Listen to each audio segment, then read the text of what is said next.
So welcome, Mick Cooper. Thank you so much for coming along for this interview today. It's a Thanks, real Natalie. pleasure to have you here. For those who are not familiar with your work, how would you introduce yourself?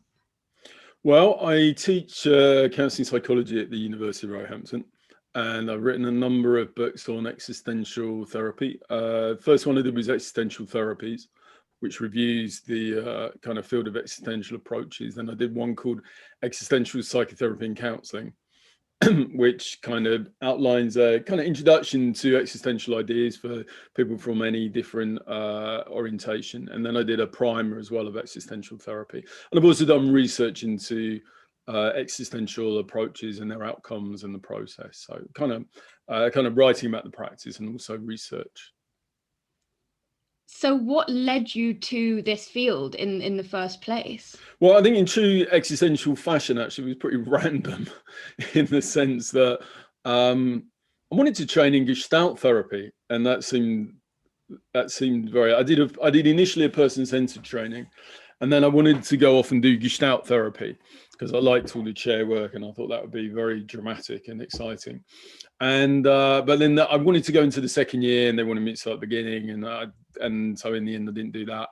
And then I just saw the course at Regent's College, actually, just the existential diploma in counselling. I thought, well, I kind of vaguely interested in existential ideas, and I like humanistic ideas, so I'll give it a go and see what it's like. So I kind of fell into it really more than kind of actively chose it. And then I did the first 2 years of an existential diploma, really liked lots of bits about it, and then went on to do 2 years as an existential psychotherapy training.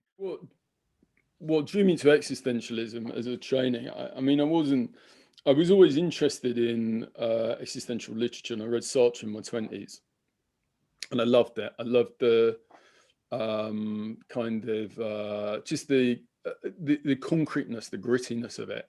I loved the way that it kind of really kind of described kind of existence as it was. But I didn't really think about doing an existential training at all. But I wanted to do Gestalt training, and I'd done some person-centered training, and then I just kind of fell into it really. There was an existential training advertised at Regent's College, which looked interesting, and I did it, and I liked it. I liked the kind of very kind of egalitarian relationship, and I liked the idea of bracketing. And I had Ernesto Spinelli, who was very involved in kind of teaching, and Emmy Van Derzen was just leaving the college at the time. And I think I was drawn more to Ernesto's work. I'm very fond of Emmy, but I was kind of more drawn to Ernesto's work, just the kind of relational qualities.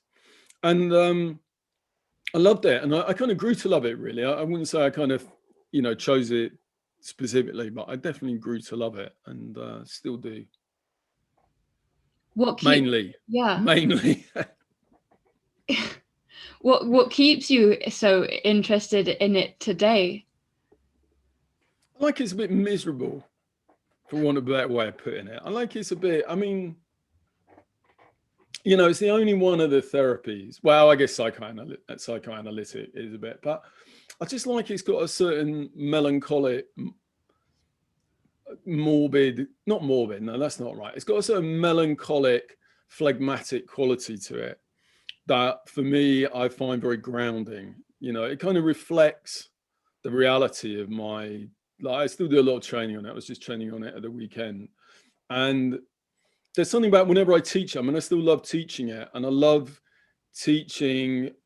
There's something about it captures something about what life is really like, and there's something very normalizing about that, kind of depathologizing about that, something about kind of we're all struggling and we're all a bit fucked up and we're all find difficult, and it's because life is difficult. And whereas I mean, it's not that other approaches are radically different. I think that's all to some extent in other approaches, but there's something about the existential kind of deepens that, and talks about the tragic element of life, and that's not the only thing, but I certainly feel that in my life, that there's not about my life, but about life in general, that there is a sadness, there's losses, there's things get missed, there's frustrations, and it feels important to kind of recognize that and to honor that and to be with that.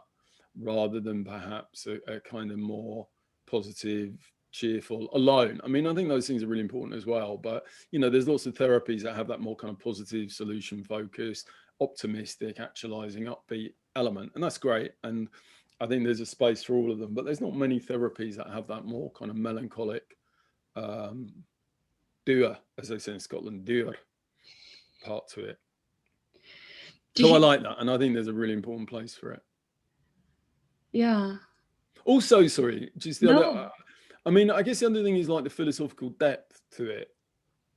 You know, when you're looking at things like Heidegger and Sartre and, you know, really asking these complex questions, then I'm really thinking deeply about questions like what is being. That's amazing, really. It gives a richness. Like, I love person-centered therapy, but the writings, I mean, Rod's an amazing writer, and I think he, you know, people find his work amazing, and I do too. But some of the person-centered writings, you know, they don't have the philosophical depth. They're written for psychologists and therapists, and they're not written for philosophers. And there's a kind of stretch that comes with the existential writings that I think is very special. What would you say is important about psychotherapeutic approaches to have that philosophical depth? Sorry, say again? What would you say it is about approaches to psychotherapy that really can benefit from having this philosophical depth to them? How can it benefit us as therapists? Yeah, what can it? I think it allows us to be more with clients in their complexity. I think if we feel that there's easy answers out there and we feel that things are straightforward, there's a risk that we think that, you know, client talks about, you know, say that, yeah, client talks about complexities in their life. They talk about questions like, I don't know what life is about. And if we think, well, there's easy answers to it, there's a risk that we kind of sit there thinking, well, you know, they'll come to an answer soon enough, or, you know, I need to help them through this questioning. Whereas I think if we've asked those questions ourselves, then there's a guy called Darren, I can't remember his name, Darren, but I remember him saying, an existential therapist, about how training as an existential therapist is about learning to become a person. It's about our transformation as a person to be the person who can do existential therapy. And I think there's something about, if we've asked those questions and we've struggled with them and realized that there aren't easy answers, then it allows us to sit more with our clients as they're asking those questions and really appreciate just the questioning and value them in that questioning. If we've asked the questions about what is the meaning of being and recognize for ourselves that there's really no easy answers, then yeah, then I think that allows us to be there for our clients in a deeper way and in a richer way. And it makes me realize that there's different ways of asking them as well. There's asking them theoretically because it's part of your training, but then there's genuinely asking them. There's really resonating with them yourself and going through that yourself. Yeah, definitely. And yeah, we're going through that, being in that, really. And you know, because when you read Heidegger, it's like kind of, I don't know, it's like going in a swimming pool or something. And sometimes you go in a swimming pool and you can touch the bottom, and sometimes you're in a swimming pool and however far down you go, you realize you can't get ever to the bottom. And there's quite a, I don't know, scary but also exhilarating feeling maybe that there's somewhere further to go. And I think existential ideas in a sense give you that, because you know, you're never going to understand what the hell Heidegger was on about most of the time, or Sartre. You get inklings, but it's a bit like poetry. You get like these different glimpses into these worlds that kind of make sense, kind of don't make sense. But I like that. I like that. Well, it's frustrating, and I'm sure it's not right for everyone, but I think for me, yeah, it's a sense of kind of that potential for growth as a practitioner, as a thinker, as a person, as a practitioner. And it gives me this humility. I guess what I'm talking about is this kind of humility that maybe it gives us as practitioners, to know that we don't know everything. I think as a therapist, you can, there's a risk if you feel that you know everything. And again, you know, I was saying at the beginning that I was very influenced by Spinelli, and I think, and that's those ideas about unknowing and being able to be with clients in a stance of unknowing is just so important. And I think that comes from recognizing, from humility and recognizing the complexity of these questions. I really hear you there, because I think it can become really disadvantageous as a person as well. I remember my grandma's friend, she passed away at about the age of 103, and before she passed away, she was saying that when you think that you know everything, when you think that there's nothing more to learn, then really what's the point?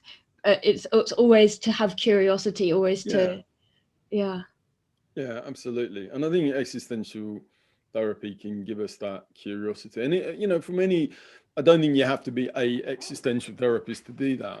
And I'm sure there's other philosophical ideas. Well, there's loads of philosophical ideas, but there's not that many other therapies that really invite you in to explore questions of philosophical depth. There's not many. I mean, that's why people love psychoanalysis so much, I guess, because it does have a real psychological depth to it that is very intriguing, or Jungian analysis and other approaches like TA, for instance, are great because they're very they're kind of there, and they're very accessible, and they're very engaging and digestible, and that's fantastic. But they, that's one strength, but the limitation is then that they sometimes don't have so much depth. Whereas approaches like existential sometimes have the depth, but then they don't have the kind of practical applicability of some of these other approaches. Because maybe something we'll talk about is, what the hell do existential therapists actually do? I mean, I think that's such a complex question, and I don't think, well, I'm not sure anybody really knows the answer to that one yet. Gonna ask me what do existential therapists What do they do, Mick? What do they do? What do existential therapists do? Well, it's interesting in our research when we've done it. I mean, for all the grand theories about death and meaning and kind of limitations, that wherever we've done research on what existential therapists do, most of it is pretty similar to what most therapists do, which is they listen, they empathize, they reflect, they ask questions, they work phenomenologically to try and help clients unpack their experiences. They're very relational, and I mean, the relational and the phenomenological aspects are very much the bread and butter of existential work. And so I think there's a bit of sometimes I feel that there's maybe a bit of a disconnect between kind of the theory and what gets done in practice, or at least maybe another way of putting it is the kind of questions you were asking earlier about what does this all mean in terms of practice are far from kind of resolved at this point. And I think there's a lot of open questions still about what does it all mean. And before we go further, how would you explain or define existential ideas in the first place? How would I define existential ideas? Well, for me, existentialism is an ethic. I think it's more of an ethic than an ontology. I mean, obviously you have Heidegger, and then you have Levinas following on from Heidegger, kind of critiquing the emphasis on being per se. But I tend to think that what's important about existentialism, and certainly if you look at Sartre or Camus or other existential things, maybe even Heidegger, that I think it's an ethic, and I think it's an ethic of it's an ethic of humanization, or rather an ethic which rejects dehumanization, which tries to keep human existences at the central focus of how we think about human being, so that we're not turning people into machines, as in Booby's concept of the I-it, that we're not kind of itifying people. We're not focusing just on grand Hegelian historical movements or Marxist theories of social change and evolution and technological determinism. The existential philosophers have always called our attention back to what it means to exist. And, so that's how I don't understand existentialism, as an ethic of humanization. So, there's differences. And there was an interesting debate years ago between Spinelli and John Rowan about existentialism versus humanism. And of course, Heidegger and Sartre have that debate as well between existentialism and humanism. But for me, existentialism is fundamentally a humanism, or at least if existentialism isn't a humanism, then it's not something I'm particularly interested in. And I think that kind of, you know, when you think about Heidegger's flirtations with the Nazis, that's for me the kind of risks of an existentialism that doesn't have that humanistic ethos. Broadly humanistic, not humanism in terms of Maslow and individuality, but humanism in the sense of a kind of deep respect and valuing for people and people's existences. What was the question? Was it what was existentialism? What was existential therapy? Sorry. How would you just, well, the philosophy in general, how you would describe it? Yeah. Okay, so that's how I'd see the philosophy. I mean, you know, it's obviously very diverse: religious, not religious, progressive, not progressive, individualistic, more relational. Some's more meaning orientated, some's less meaning orientated. But I think that's what it shares: is that ethic of humanization. Yeah, you see, that's it. Is something that's so complicated, and there are so many strands. But what you're sharing there is the point that they have shared qualities about them, these philosophies. Yeah, I mean, people have tried to summarize it in different ways. So I know Macquarie says it's a kind of school of thought. And I mean, you could summarize existentialism as a school of thought which focuses on what it means to exist and, you know, what is being. And then you have the kind of, and I guess when we talk about what is being, we can think about being as kind of life. What is life in that kind of longitudinal sense? And then we can also think about being in a more phenomenological sense in terms of what is our being here and now. And that would be another way of thinking about what is existentialism, or what is existential philosophy. And of course, there's a difference between, sorry, I keep on saying of course, that's very patronizing, I do apologize.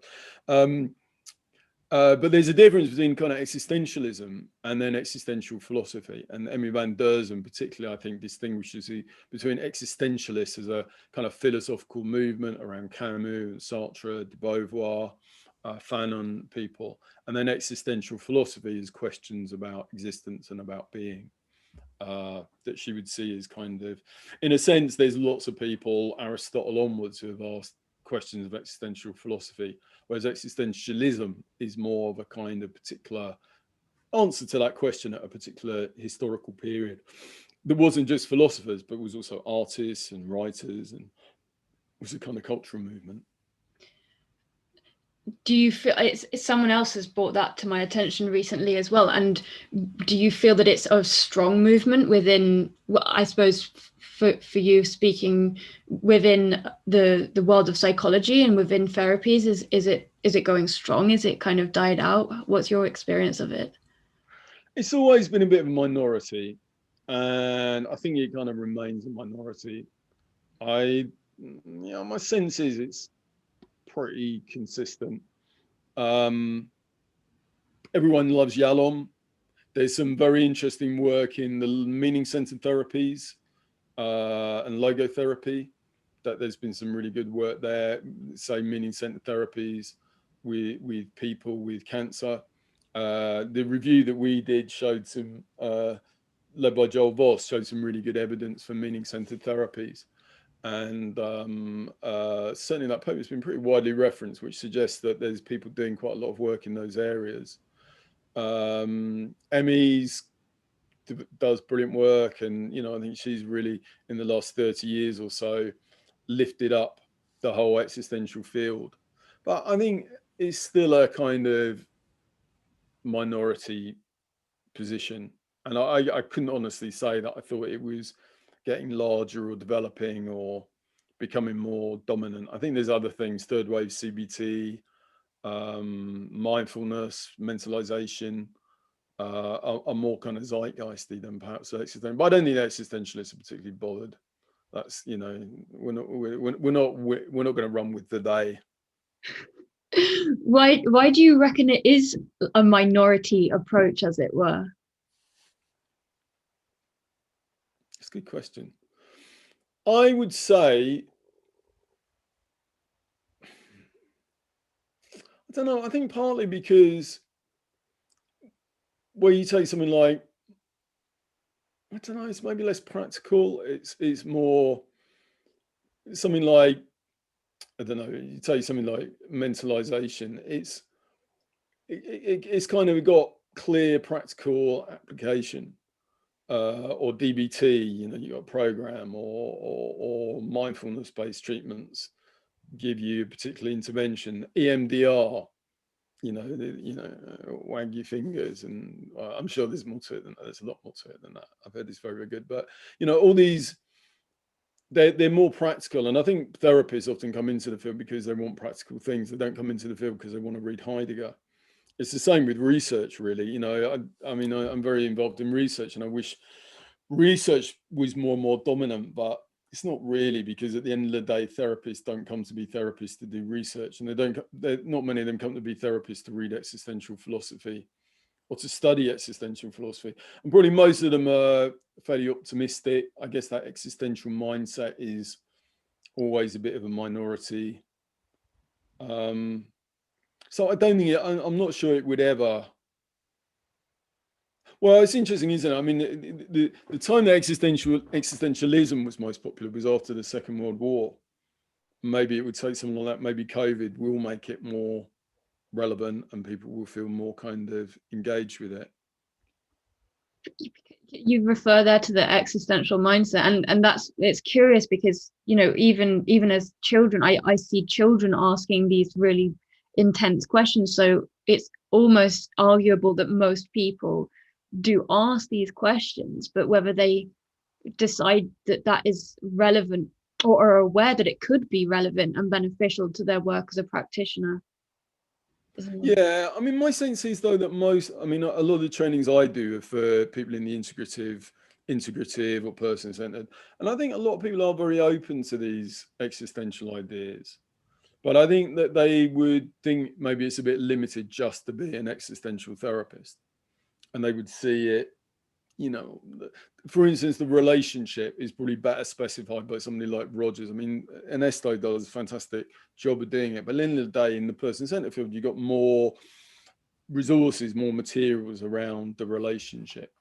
Meanings is really important, yeah. And there's some, really good. Joel Voss has written a really good book on meaning in life that I think people would. But how many of our clients come in and ask these questions about meaning? I mean, certainly some, and it's not that it's none, but and you could interpret or read that it is an issue for a lot, but compared with things like mentalization, or compared with things like attachment patterns, or kind of adult-child dynamics, I think you'd really have to push it to argue that was the kind of fundamental issue.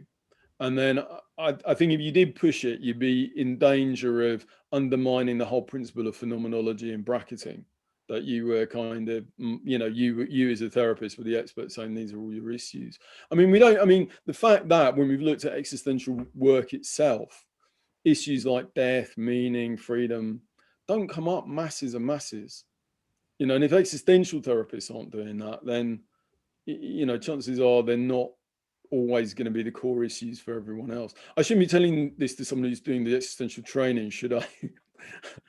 I should be saying, this is the, or you're doing the D-Psych? I'm doing a D-Psych, yeah, but I mean, for me, I would never change it because it changes me so much that I would have no idea who I would be if I hadn't just exposed myself to all of these philosophies. And obviously projects like this and other projects that I'm working on are looking at how we go beyond just the small syllabus and how these philosophies can be compatible, because I guess I work from a point of view that no matter what approach we're coming from, we're a human, and so we're ultimately going to be really, really different, and every single moment for me is just a fleeting moment. I mean, the universe, time, it's just mind-blowingly big, and the chances of sitting with that one person in that one moment it's so intense. And so the philosophies I wouldn't trade them in. What would you say that you got out of it? Out of training from this approach? Yeah. Not dissimilar to what you were saying at the beginning. I really value that it's it confronts the fact that life is really, really tough, and it doesn't deny that.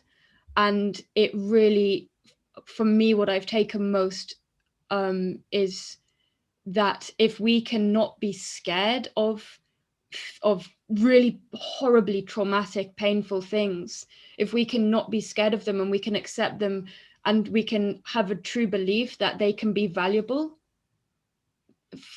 for ourselves and for our clients, then that is just so profound for me. And so now, if I am experiencing something horrendously traumatic, I immediately, because I've practiced it and believe in it, I immediately able to move towards a place of gratitude for that horrendous experience, because I know that I will work towards learning and gaining from it, and then hopefully supporting others in a deeper way than I might otherwise have been able to. And when clients present something hugely traumatic, I'm not like, oh, what a horrible disaster, I'm so sorry for you. It's okay, what can we, what do we need now? How can we hold this for you now so it doesn't hurt so much? But what can we learn from this?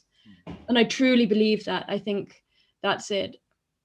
And I really, It gives a kind of resilience and emotional depth, an existential depth, a depth, a capacity to hold existential traumas. When I was training yesterday, I was talking about like if you got a client coming in and is feeling really maybe guilty about something they've done in their life. And I think a lot of therapeutic approaches might want to kind of reassure them or say, well, you didn't really do anything bad. And, that might be appropriate. But I think from an existential standpoint, which maybe says that, for instance, guilt is part of living, and that sometimes we do feel very guilty about things, and that we should feel guilty. Not that we would tell someone to feel guilty, but that is part of being alive. It means that we can be with someone in their guilt, for instance, or their shame, and be with them in that, and not pathologize it, like you say. Just kind of have the depth to be able to hold it. And also the time travel, like the timeline, the time travel part of things. If that guilt is just an isolated experience that is purely demonized in our story now, then okay. But if we are able to go back in time with them and say, why was those actions meaningful? Why, that you acted on them for a reason at that time. Because it's very easy to rewrite our past with the understanding that we have in our present, but it's not kind of fair to that version of ourselves that we were then. Yeah. I guess for people that are exploring different approaches and have kind of teetered in around the edge of existentialism, at least enough to watch this, what advice would you give them to exploring this field, this approach? I think one of the problems is that there's not a lot of kind of tasters. People often ask what the training is, and really you kind of got full existential training like what you're doing, what I did. You got things like one-day workshops that I do, and I know Ernesto does, and Emmy does. There's books I guess you can read to find out more. There's quite a good few introductions, Darren Landridge's, and I know on the website you've got various different existential books that can introduce the field. To kind of maybe go along to a one-day CPD day and to find out more about it and what it consists of, and maybe to do some reading. But also I think, definitely to keep an open mind and to look, I mean, I think it's really worth looking at all the different or various different orientations and to think about what you're interested in. I think if people are interested in philosophical questions, I mean, I think if you're not interested in philosophy, it's probably not the right approach. If you're interested in solution ways of working, it's probably not the right approach. And if you're kind of like interpretations, it's probably not the right approach. I think if you like the idea of kind of asking questions collaboratively with clients at a level of philosophical depth, then that's probably pointing in the right direction. And more likely to be suitable. I really like that you phrased that as if you enjoy asking questions, because I think it's very easy to not identify with something that we don't fully understand. And so I wouldn't say that when I started this course, I would have not felt confident to say, I'm a philosopher, I identify with philosophy because I have my preconceived idea of what a philosopher is. But if someone had said, do you enjoy asking questions? Do you ask these questions genuinely about life? And are you curious about exploring them? Not even finding the answers, but exploring them. Yeah. Yeah.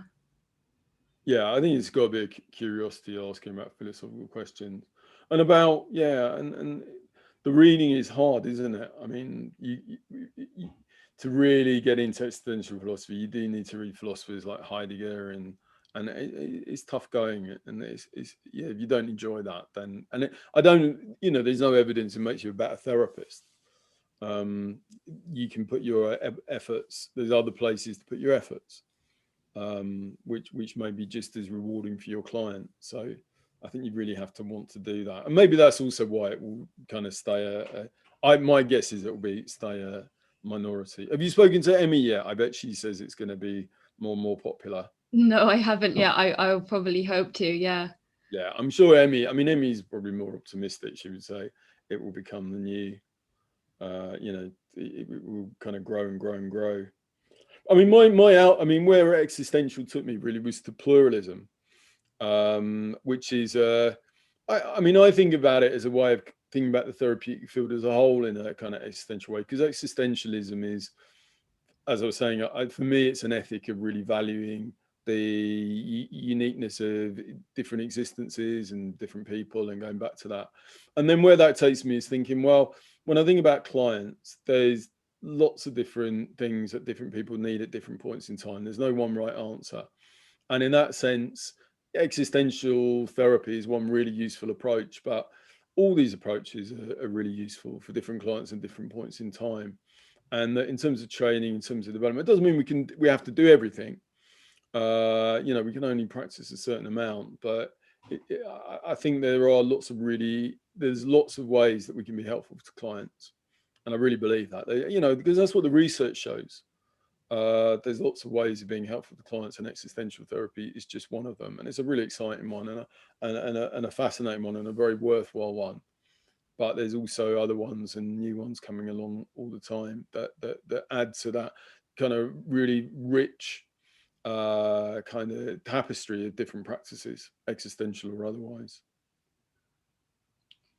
And I think it's about the individual that's involved with the philosophy or the approach. What is their true passion? Because that's where they go. You've spoken about Joel's work with meaning, and then Sasha is one of my favorite people to be following at the moment, because Sasha's doing such incredible work on gender and sexuality, and it's so fueled by Sasha's truth and true interest that it's going to expand in that really, really organic way. Yeah, well, that's brilliant. I think when existential therapists have developed their own kind of line, and there's that diversity. I mean, Louis Hoffman's also done some really interesting work around cultural perspectives, and I think that's something where in the existential field we do really need to develop, is appreciating kind of diversity and difference more, and multiculturalism, and all those kind of questions. And I think, as you say, Sasha's work is really exciting in the way that it's kind of looking at issues of diversity. Although mainly on Facebook I see pictures of a dog. She's got a beautiful dog, but I think I see more of that than anything about her ideas. I'm sure it's happening behind the scenes. Is there times in life that these questions have helped you overcome something tough? Yeah, definitely all the time. I mean, yeah, all the time. I think to bear suffering and to try and hold on to the normality of it. I mean, not that that's easy, and not that I'm particularly good at it, but I think that, yeah, to try and to face up to life a bit more rather than kind of hiding away. It's interesting, although I was saying earlier that my work tends to be more aligned with Ernesto. Actually, when I was writing Existential Therapies, the first edition, I remember one of the most valuable bits of that was meeting with Emmy for just a few hours, actually, and just interviewing her about her work and trying to understand her ideas. And she was talking about just about I don't know. I think she was the first person who said, I mean, particularly being involved in a person-centered world, she was the first person I'd hear say, well, you know, sometimes actually giving clients advice isn't a bad thing. And sometimes, you know, you got ideas, then why not share that? And I think when I kind of followed up what kind of advice, the thing about kind of facing up to life, accepting that life can be a challenge and not kind of hiding away from that. Uh, that's something, I mean, yeah, that's something that has always stayed with me, and I've tried, failed, probably failed more than tried, but I think tried to do it. And generally it is a good thing. It is a good thing. And normally bad things happen when I do the opposite. Yeah, and then I guess the other existential bit about kind of doing, and I'm doing my best, and it's not easy. And Emmy never says it's easy. She never says, you know, she says, well, these things tend to be kind of better to about quality of life, but also, you know, she appreciates the challenges and struggles of doing it, and the fact that we don't always do that. I like that. I like that humility. I really like that. And, you know, going back to your first question, I really like that humility that is there in the existential approach. I think it's pretty unique. I think it's pretty unique. And for people that are struggling with something themselves, how can these, obviously apart from seeking psychological support from a practitioner, but how could these questions support someone, or looking into this approach support someone, help them go through something tough?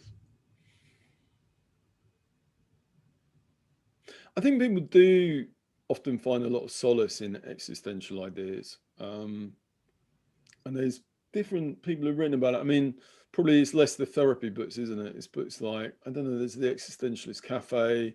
There's a very good one. I can't remember the name. What is it? It's can't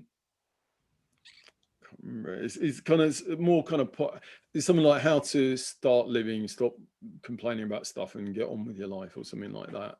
You know, and a lot of these, but I mean, you know, I'm not a great fan of Jordan Peterson, but you know, ideas like that have an existential element, and people find that amazing in terms of helping them kind of. I think his latest book, I haven't read it, but my understanding is that that's quite consistent with a lot of existential ideas, and some of the kind of philosophies, the Greek philosophies also, you know, over the ages, have really helped people. I guess where it helps people is to know that when you're, not just when you're going through suffering, but when you're struggling to find the answers, that actually that's not a sign of weakness that you can't find the answers. That's not a sign of weakness or lack of intelligence or lack of commitment. That the questions about how to deal with life are complex. Maybe there are ultimately no answers. And if you're struggling and trying to work it out, then you're on a journey that many of us are on. However much we read Heidegger or whatever. And there's something about kind of giving yourself a bit of a break, maybe, and not feeling like you have to get all the answers and know what life is about, or get to a particular kind of version of life. I think often people feel that they should be happy and that they should be contented, and they should, not just that they should know the answers, but they should be happy and contented, and things should be okay. And that if they're not, and there's something about, you know, that kind of a bit of a cliche, but something about rather than waiting to the storm to pass, dance in the rain. And it's something about kind of making the most of life as it is, in all its messiness and craziness and hurt, and just remembering that we never get to this point where everything is fine and it's all, you know, sorted. Or maybe people do, but then maybe people do, you know, even that you can't be certain about. You know, you can go, okay, well, there's no answers to anything, but maybe there is an answer. And maybe, you know, we go from birth to death not knowing, or maybe we don't. I do. All I can say is I do. And if you do as well, then you're on. At least that makes two of us. And we've spoken at quite a intellectual, academic, philosophical content so far, but would you say that there are philosophical, existential ideas within other areas, within music, within, you know, non-academic literature, film, TV? When you say philosophical ideas, do you mean existential ideas? Mm-hmm. Yeah, I mean that's one of the lovely things about existentialism as well, that it does stretch out across all these different fields. So that you have, I mean, obviously the existential literature of Sartre and Camus and Dostoevsky and Kafka, which, you know, have been read by 1,000 times more people than the existential therapy books. And then you have the films. I mean, I was watching this film a couple of nights ago called Apples, which is this Greek film about. Have you seen it? It's a very strange Greek film about people kind of living their lives and having to follow set. They kind of everybody.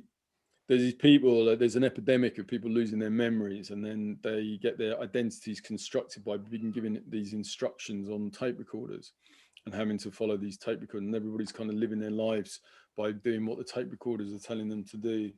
And there's that. I mean, that's just one of the. In my existential psychotherapy and counselling, I did a list of the. I kind of did a survey of the most popular existential films and novels and even in songs as well. I was really disappointed Talking Heads came number one in terms of music. That's probably before your time, but Bob Dylan, of course, comes up a lot, and Leonard Cohen, and you know, I sometimes say in my trainings that liking existentialism is a bit like liking Bob Dylan or Leonard Cohen. That it really appeals to some people, I guess to a lot of us, really. But there is that just a slightly mournful quality, and some people just think, why would you ever want to listen to Leonard Cohen? It's so miserable. And it's like films. I love miserable films. Some of the what's it? I can't remember. The like about Roy Anderson, who's I think he's Swedish or Danish, but he does these films, very kind of poignant films that don't really make much sense about, you know, things like you know, I saw a man sitting on a park bench eating a tomato, and then there's a 10-minute shot of someone sitting on a park bench eating a tomato, and I can watch those for ages. My kids think I'm mad.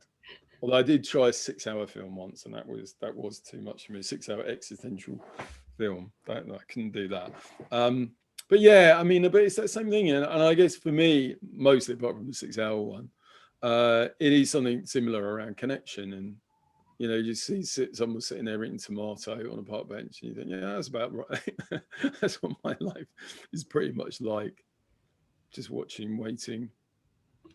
There's an amazing scene where they have the some kind of Napoleonic army. It says, I saw a man who was going to win a battle, and then you just see this big army for about, it must be about 20 minutes, literally, just this army marching, trudging through. And at some point they stop off at a bar and they have a drink because it's kind of the timelines are all messed up. And then the next scene is of them just all walking back defeated, and it's another 20 minutes of them going in the other direction and sitting in the bar and having another drink. I think that's kind of what life is like. That's what my life is like. Maybe this whole interview is just about how miserable I am. And to the viewers who are going to watch that, apologies for the spoilers, of course, as well. Yeah, apologies for that. Do you see it? About endless? It's amazing. It is endless. It does feel endless at times. I wish I could remember the name of that. This Hungarian, I think it was a Hungarian film. Bella, someone with 6 hours, 6.5 hours or something. That was really too much. If you remember, email it, and if I publish a video, then I will link it under. Just to let people know what film to avoid. With a It's warning. about community. It's about this community. Yeah. It was good.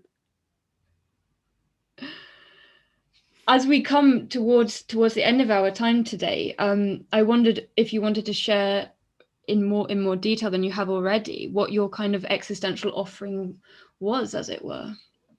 What is my existential offering? Yeah, your contribution. I was my, oh God knows. What is my contribution? I think I've been quite good at, I mean, I think people like Emmy have come up with some really important new ideas.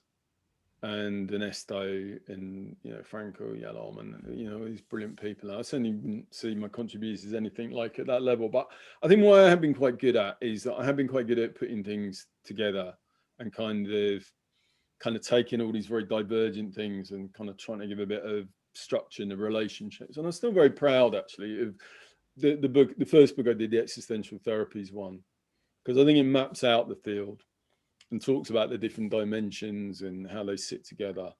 And I think that is a useful book. And people have said that it's been really useful in just getting their heads around those ideas. And then the Existential Psychotherapy and Counselling one, kind of gives a fairly clear, practical application of a number of existential ideas. And I think there's a really nice, I mean, personally, that's the favorite existential book that I've done. And I think that there's some chapter there on kind of relatedness as the basics for existential practice and phenomenology. I really like. I'm really pleased with those. And I think that also kind of not being afraid to go outside the box a bit and be a bit unorthodox. And I think because I've kind of been in the existential field, but I've also been out and, like the writing I'm doing at the moment is around social justice.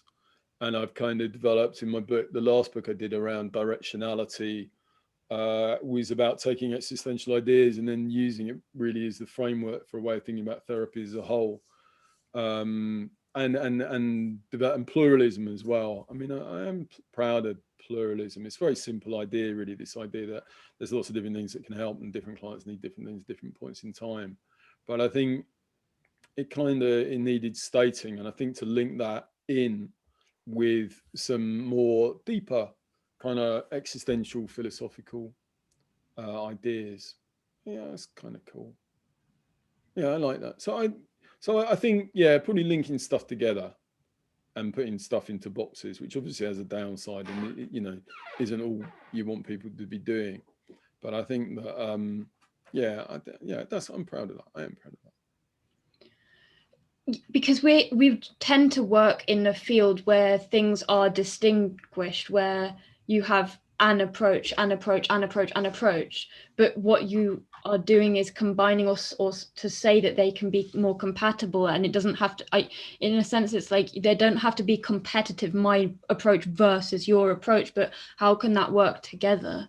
Yeah, definitely. And I think what I liked about the existential therapy book is that I really tried not to take sides. And I like that, saying like, what Emmy Bain does is brilliant, what Ernesto does is brilliant, what Frankel did is brilliant. And he's critical on all of them, but, he's saying, they're brilliant and there's these things, but how these things can come together. And the one I did around directionality was then really extending that and saying, actually, across the therapies field, there's a lot of real commonalities in how we think about people and what we do. And we don't need to get into fights so much about it, and that we can kind of build on each other and learn from each other and work together. And because that, I think, is going back to ethics, is what's important for our clients, really.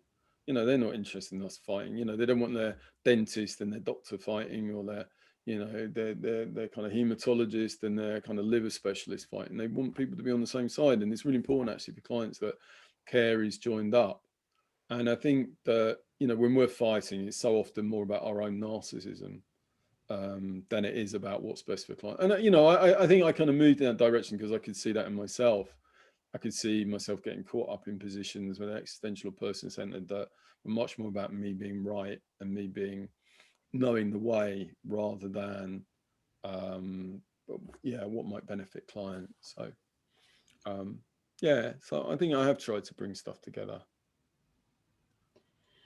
I picked that up early on, though, in the training, that there's almost a sense of which do you identify as, not that's how the training promoted it, but I noticed that between dialogue, and it's difficult to say, is that how humans and how, you know, years of academia that led you into that training has taught you to do? Are you supposed to pick a side and then fight, you know, this philosopher is who I identify with? But I think maybe because I had such little background, I couldn't resonate only with one, and there were concepts like that really, really stood out from one person, but then I really couldn't get my head around something else. And this is what, there was this moment where I thought, oh my goodness, it's just an offering. All of them are just offering something that I can be. It's okay if I resonate with one and the other, but I feel that's part of probably what this project is doing, to say, kind of like what you were saying earlier about also the films and the music that you might identify with.